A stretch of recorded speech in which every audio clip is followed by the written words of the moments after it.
pada makan? Yang belum makan nanti makan, yang belum sholat jangan lupa sholat. Kita akan bahas kembali materi di minggu lalu, yang mana di minggu lalu kita belajar mengenai mawaris, ketentuan hukum waris dalam Islam. Oke, kalian kalau misalkan kemarin ingat, Bapak pernah ngasih modul, silahkan dibuka dulu modulnya dalam HP.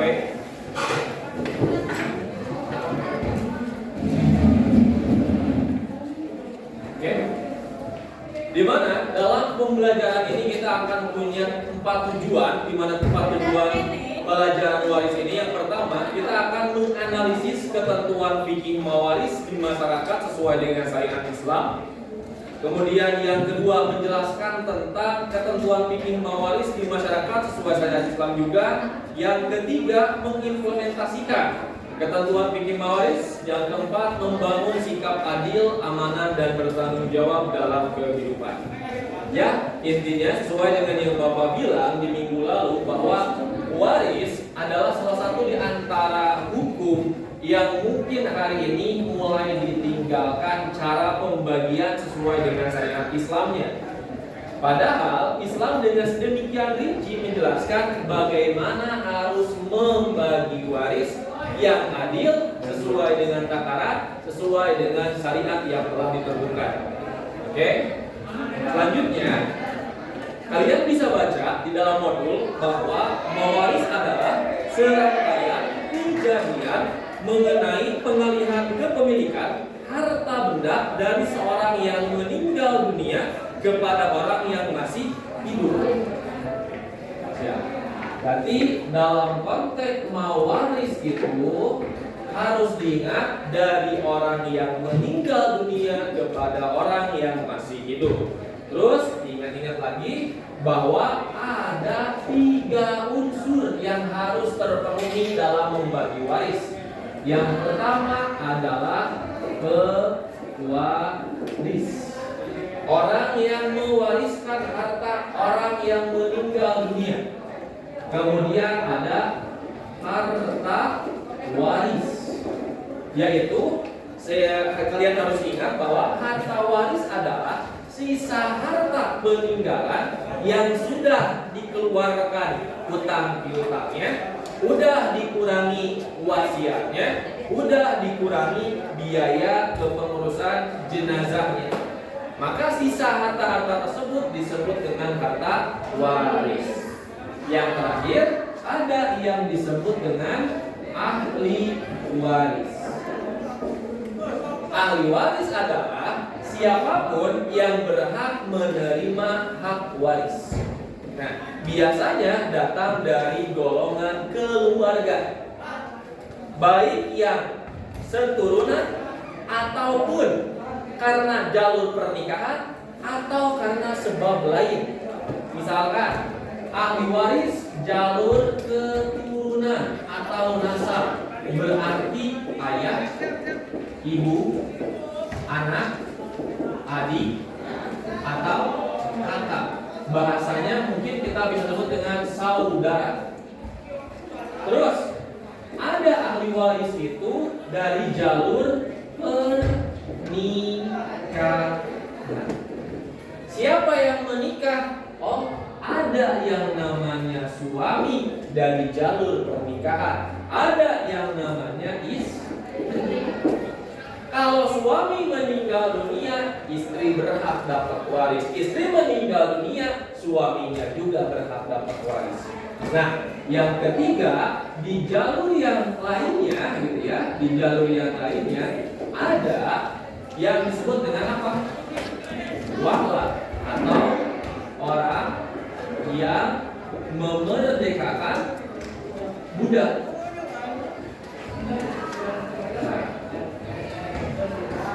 Di zaman sekarang sudah nggak ada budak karena sudah dihapuskan hukum perbudakan. Manusia zaman sekarang sudah merdeka seutuhnya. Zaman perbudakan, Nabila auratnya nggak seperti ini.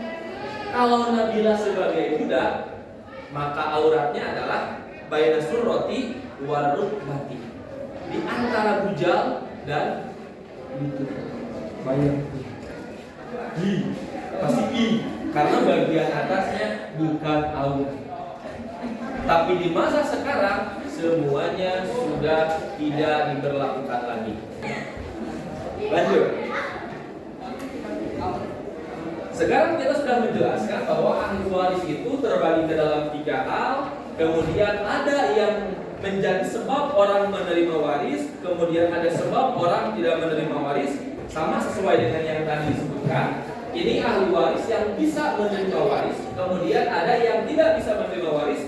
Di antaranya adalah kekafiran. Orang kafir yang sejak lahirnya kafir, ataupun ketika sudah memeluk Islam, keluar dari agama Islam, tidak berhak dapat waris. Lanjut, pembunuhan. Karena pengen punya harta yang gede, Reja dengan sengaja membunuh Fajar karena dianggap bahwa Fajar ini kakak yang mengurangi hak warisnya. Saya mah dari uang saya, harta waris itu harus dibagi 2 dengan kakak saya Fajar. Tidak bisa dibiarkan. Terjadi pembunuhan menyebabkan Fajar tidak bisa menerima hak waris. Bukan untung, tapi buntung. Terus perbudakan, perzinahan. Orang yang berbuat zina, ya, maka tidak berhak untuk mendapatkan waris. Begitupun anak hasil perzinahan tidak berhak menerima waris. Dan yang terakhir adalah yang tidak berhak mendapatkan waris itu adalah li'an. Lanjut, di materi selanjutnya ataupun di minggu sebelumnya Bapak juga sudah menjelaskan ada yang disebut dengan furudul muqaddam. Furudul muqaddam. Lihat dalam modul bahwa furudul muqaddam adalah bagian-bagian yang diterima oleh ahli waris. Dikelompokkan menjadi 2. Ada yang disebut dengan zawil furud, ada yang disebut dengan as-sobah. As-sobah bukan as-sebah. Zawil furud berarti ahli waris yang mendapatkan hak waris sesuai dengan tuntunan Al-Quran, di mana ada yang mendapatkan setengah, 1/4, 1/6, 1/8, 2/3. Dengan ketentuan harus diingat, di antaranya adalah ada anak atau tidak ada anak, khususnya anak laki-laki. Kemudian yang selanjutnya adalah asobah. Asobah berarti yang mendapatkan sisa. Biasanya laki-laki itu adalah asobah, khususnya adalah anak laki-laki. Maka asobah terbagi menjadi 3. Ada yang disebut dengan asobah bin nafsi, dengan dirinya sendiri karena orang laki. Status awal kita berarti asobah. Perempuan asobah ma'al goirihi ataupun asobah bi goirihi, artinya menjadi asobah gara-gara ada laki-laki. Ya, kita perempuan kurang menyalira, kita sendiri, tapi tiba-tiba lahir adik laki-laki yang semula kita dapat banyak bagian, akhirnya harus menjadi asobah gara-gara adik laki-laki tersebut. Terus asobah ma'al goirihi, ya, asobah yang ketiga, yaitu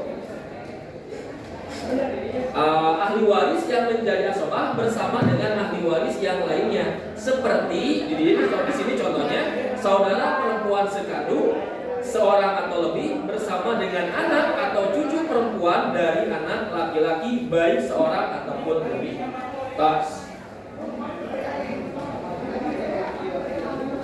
Bahasan soal itu kita cukupkan. Kita lebih spesifikkan lagi.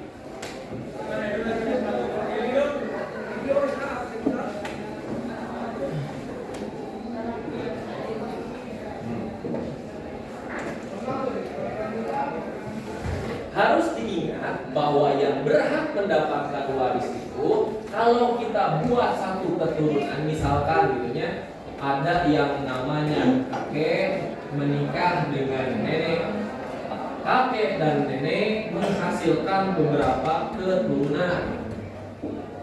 Di sini adalah saudara laki-laki, di sini adalah saudara perempuan. Nah, misalkan di sini punya orang yang namanya Fajar. Fajar statusnya bisa jadi ayah, bisa juga jadi Ibu. suami, juga jadi ibu, juga jadi ibu.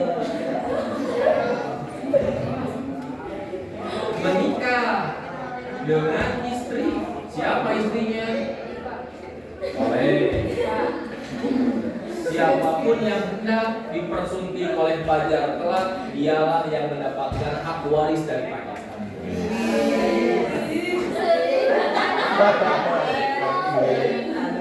Fajar punya anak, ya, punya anak Fajar. Anaknya ada 3, 1 laki-laki, boleh namanya Fajri. 2 anak perempuan. Fajru. Siapa namanya perempuan? Fajru. Nabila. Fajri. Yang ketiga pun laki-laki, punya nama siapa? Andri. Andri. Andi.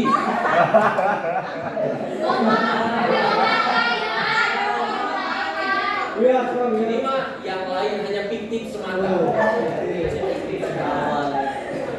Nah, Fajri ternyata sudah menikah, punya istri juga.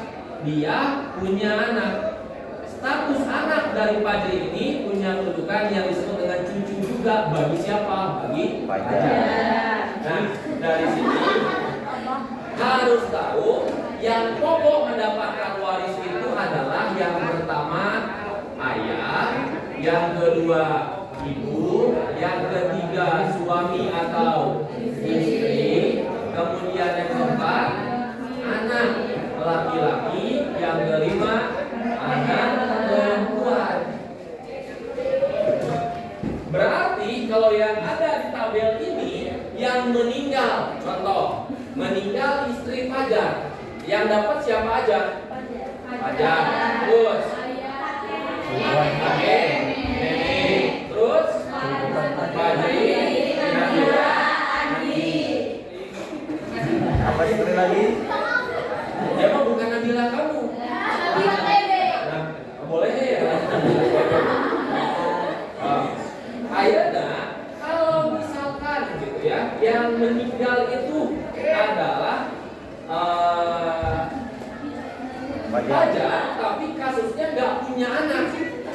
Nggak punya anak Fajar itu ya, Fajar meninggal tapi nggak punya anak. Yang dapat warisan siapa aja? Pertama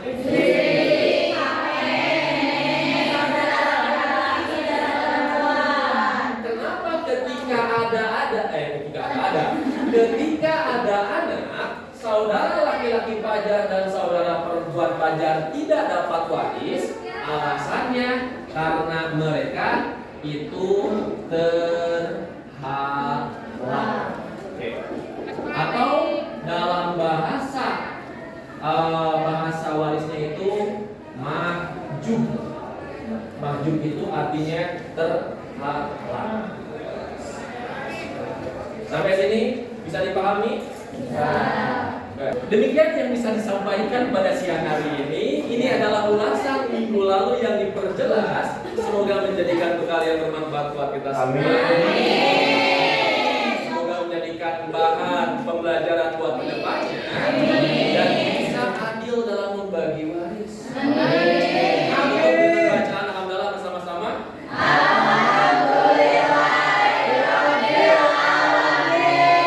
Doa gimana majelis?